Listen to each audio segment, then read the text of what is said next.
ഇടുക്കിയിലേക്കാണ് പോകുന്നത്. അവിടെ പെരുവന്താനത്ത് കാട്ടാന ആക്രമണത്തിൽ ഇന്നലെ കൊല്ലപ്പെട്ട സോഫിയ ഇസ്മായിലിന്റെ മൃതദേഹം മുണ്ടക്കയം വരിക്കാനി ജുമാ മസ്ജിദിലാണ് ഖബറടക്കുന്നത്.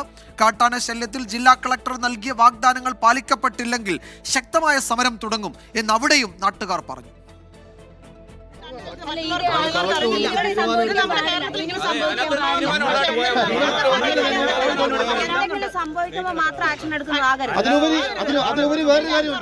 എട്ട് മണിക്കൂർ നീണ്ട പ്രതിഷേധത്തിനൊടുവിലാണ് സോഫിയയുടെ മൃതദേഹം പുലർച്ചെയോടെ നാട്ടുകാർ വിട്ടു നൽകിയത്.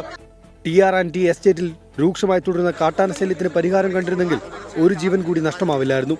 പ്രശ്നങ്ങളെല്ലാം പരിഹരിക്കുമെന്നാണ് ഇന്ന് കളക്ടർ നൽകിയ ഉറപ്പ്. ഇത് ഇങ്ങനെ മെയിൻറ്റെയിൻ ചെയ്യാതിട്ടതിന്റെ കാരണത്തെ കൊണ്ടാണ് ഇവിടേക്ക് വന്നിട്ടുള്ളത്. സോ അതിന്റെ കാര്യത്തിലുള്ള നടപടിയും എടുക്കും.